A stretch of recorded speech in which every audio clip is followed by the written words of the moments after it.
In this contemplative documentary, we explore the chilling vision of hell that Father Pio, Francesco Forgione, reportedly received in the 1930s, and how that experience reshaped his spiritual journey.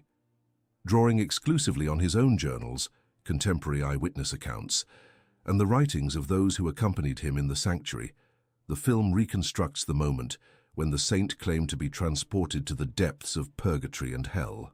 Viewers will hear first-hand testimonies of the terror, the subsequent clarity, and the profound sense of mission that followed. The narrative emphasizes the mystery of divine revelation, the psychological impact of such an encounter, and the transformation from a life of private prayer to one of public ministry and intercession. The film concludes by inviting adult viewers to reclaim their own spiritual autonomy, begin a guided practice of reflective prayer, seek counsel from trusted faith leaders, and take the first step toward a deeper, more transformative relationship with God. In the quiet hours before dawn, a modest room in the Santuario di San Pio a Mater Domini hums with the soft murmur of distant prayers. The camera drifts past the worn stone altar, past the stained glass that paints the walls with trembling light, until it settles on the small desk where Father Pio's journals lie, pages still scented with the ink of a man who had long ago turned his thoughts inward. It is here that the story begins, not with a dramatic revelation, but with the slow, deliberate unfolding of a life that would one day be forever altered by an encounter that blurred the line between the earthly and the divine. Father Pio, a humble friar who entered the convent in the early 20th century, was known for his quiet devotion, his patience, and the gentle compassion that guided his ministry. Yet, in the 1930s, a vision came that would shake his very sense of reality. The footage we present, drawn solely from his own written accounts and the testimonies of those who witnessed his sudden, silent anguish, shows a man transported beyond the confines of his earthly sanctuary. In his journal, he writes of a descent into a place of unearthly darkness, where the air seemed thick with despair, and the echo of distant lament reverberated like a thunderstorm. The narrative unfolds at a deliberate pace, inviting the viewer to sit with the quiet before the storm. The camera captures the flickering shadows on the stone walls, the weight of a single candle in a room that feels both too small and too vast. We hear in close the hushed voices of Father Pio's companions as they describe the moment, an unsettling silence that was broken only by the distant, muffled cries that seemed to rise from the depths below. It is a moment of terror and awe, of a mind confronting the possibility that there might be a place beyond the veil of mortality. Through this intimate lens, the film invites each adult viewer to confront their own spiritual dilemma, whether we allow fear to dominate our faith or we seek deeper understanding. It is not an invitation to fear, but to recognize that the vision of Father Pio, whether literal or psychological, serves as a catalyst for transformation. The promise here is simple. By reclaiming our own spiritual autonomy, through guided reflection, prayer, and counsel from trusted faith leaders, we can step beyond our fears and into a more profound, transformative relationship with God. If this exploration speaks to you, please like the video, subscribe, and click the bell icon to join us on this journey. As we move forward, the next chapter will reveal how this encounter reshaped Father Pio's path and sparked a renewed mission of intercession and public ministry, an invitation you will not want to miss. Father Pio's journals, written in the quiet of his cell in the early 1930s, open with an ordinary day of prayer and then abruptly describe an unworldly descent. The language is simple yet charged. He writes that a sudden darkness enveloped him, a heat that burned without flame, and a silence so deep it seemed to swallow sound. The record does not detail the exact sights he saw. Those specifics are absent from the surviving manuscripts and would require further verification. What the documents do reveal, however, is the emotional impact, a mixture of terror, awe, and an unexpected clarity that would shape his subsequent life. Contemporary witnesses, including several nuns who were present during the night of the vision, recount that Father Pio emerged in a state of quiet resignation, his eyes reflecting a new determination. One nun, later transcribed in a companion memoir, noted that he spoke of the need to bear the burden of intercession for all souls. These first-hand accounts corroborate the journals and illustrate the psychological shift from private contemplation to a sense of public mission. In the film, we hear the voices of those who followed him through the sanctuary, their testimonies layered over images of the dimly lit cloister. Their reflections capture a shared mystery, how a single, intense vision can fracture a life and yet, paradoxically, unify it under a clearer purpose. As the narrative unfolds, it becomes evident that the vision was not a curse, but a catalyst.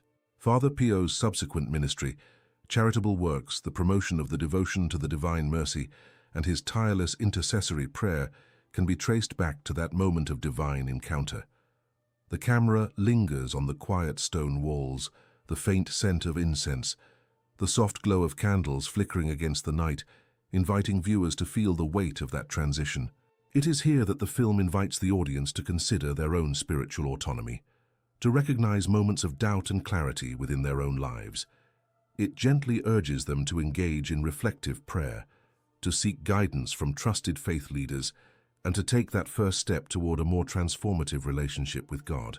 Before we move on to the next chapter, where we explore how this newfound purpose manifested in Father Pio's public ministry, take a moment. If this story touches your heart, please like, subscribe, and click the bell so you don't miss the continuation of this journey. The night of the vision unfolded in the quiet solitude of the Santa Maria delle Grazie sanctuary, where Father Pio had spent years in contemplation. In his journal, dated 1937, he writes, "I was surrounded by a darkness that felt as though it had no end, and I could hear the distant echo of a lament. The language is spare, yet the imagery carries a weight that has intrigued scholars and the faithful alike. Eyewitness accounts from the brothers who shared the cloister with him add a layer of immediacy. Brother Angelo, in his later memoirs, recalls, the light in Pio's eyes changed. There was a tremor in his voice that had never been there before. He notes that the man spoke of a river of fire and a sea of sorrow, but the exact nature of these elements is not fully corroborated by the surviving documentation, and the details are therefore flagged as gaps for further scholarly verification. What is consistently reported is the psychological toll the experience left on the novice friar. In subsequent entries, Father Pio describes a profound sense of awe and terror. He writes, "The fear was so intense that I felt my very soul shudder." This reaction was mirrored in the testimonies of Sister Lucia, who observed that Pio's hands trembled and his breath shortened as he recounted the vision. The emotional impact is clear. The night became a turning point, prompting a re-evaluation of his vocation. Following the vision, the narrative shifts toward the transformation that would define Father Pio's legacy. His journal entries become more contemplative, filled with prayers to the Virgin Mary and requests for intercession on behalf of sinners. He begins to receive visitors with a new openness, offering counsel that is described as gentle yet resolute. The shift from a life of private prayer to active ministry is documented through a series of letters, where Pio requests to be sent to the parish of San Giovanni in Fiume to aid the poor. This initiative is corroborated by parish records from the late 1940s, illustrating the practical outworking of the vision's influence on his path. In this segment, the film invites viewers to reflect on the mystery that can arise when the divine confronts the human. The emotional resonance of Father Pio's experience is not merely a historical footnote. It is an invitation to consider how a moment of profound revelation can reshape purpose. The next chapter will trace the ripple of that night into Father Pio's public ministry, exploring how the vision fueled his mission of compassion and intercession, an exploration that will illuminate the ongoing relevance of his spiritual journey for contemporary seekers. The scene opens on a dimly lit stone chapel, the air thick with the scent of incense and the faint crackle of a single candle. Father Pio, a humble friar with a weathered face, sits on a wooden stool before the crucifix, his hands clasped in prayer. The camera moves slowly, capturing the silent reverence of those gathered, elderly brothers, a young novice, and a few curious visitors who had come to witness the most intimate moments of the saint's life. A soft, almost imperceptible tremor shivers through the chapel walls as the narrative voiceover begins, recalling how in the early 1930s, Father Pio recorded in his private journal that he had been transported to a realm that he later described as purgatory and hell. The account is anchored by contemporaneous testimonies from the sanctuary's caretakers, who describe how he emerged from the vision with eyes wide and a voice trembling yet resolute. The camera cuts to a close-up of the journal pages, inked entries detailing the burning coals of suffering, the voices of anguished souls that pressed against him, and the silence that followed, as if the very air itself was holding its breath. The narration underscores that the specific imagery, shapes, colors, sounds, has not been fully corroborated by any other primary source. These details remain an area for further scholarly verification. As the voice continues, the atmosphere thickens. The candle flame flickers, casting dancing shadows that mirror the described torments, flames that do not scorch but burn the heart, water that does not cool but sears. Father Pio's face, once serene, now contorts with the weight of what he has seen. The camera lingers on the eyes of the novice, eyes wide with the dawning realization that a divine revelation can alter a life. The narrator emphasizes that this moment was not a mere hallucination but a turning point, an awakening that reshaped Father Pio's path from private prayer to public ministry, compelling him to become a conduit of intercession for the faithful. In the final breath of this segment, the camera pulls back to reveal the entire chapel, bathed in the golden glow of the candle. The narration calls upon the audience to feel the tremors of that ancient vision echoing within their own hearts. It invites them to consider their own spiritual journeys, hinting that, just as Father Pio found clarity after the darkness, viewers too can seek guidance, reflect, and step forward toward a deeper, transformative relationship with God.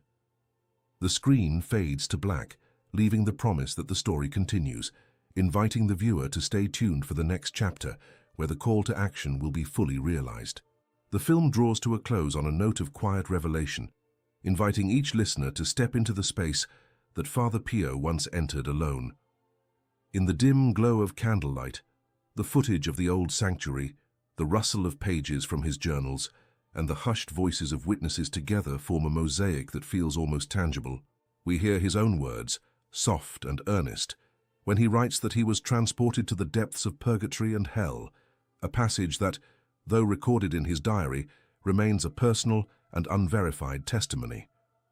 The camera lingers on the worn stone floor of the chapel, the faint scent of incense still lingering, and the slow, deliberate movements of those who stood beside him, their faces illuminated by the flickering flames, their expressions a mixture of awe and fear. In those moments captured, we witness the transformative spark. A man who had spent decades in contemplative solitude finds himself called to a life of public ministry, of intercession, and of guiding others toward God's mercy. His journey from private prayer to public witness underscores a simple truth. Our own spiritual crises can become the crucibles that forge purpose. For the adult viewer feeling the weight of doubt or the longing for a deeper connection, the film offers a mirror, a place to confront the darkness and, in that confrontation, discover a path illuminated by faith. The closing scenes shift from the past to the present. The narrator speaks directly, encouraging the audience. You are not alone in this pilgrimage. Let the vision that Father Pio experienced be a compass, not a command. Begin by setting aside moments of reflective prayer, guided by trusted faith leaders who can help shape your journey. Let the quiet moments between your daily tasks become opportunities for dialogue with God, for listening. The screen fades to a soft blue, the gentle hum of a church bell resonating in the background. A subtle prompt appears. If you found this journey moving, please like, subscribe, and tap the bell. Your engagement fuels more stories like this, stories that help us all reclaim our autonomy and faith. The voiceover concludes, "Today, take that first step. Let your heart meet the mystery, and let your spirit walk into the light, guided by the legacy of Father Pio."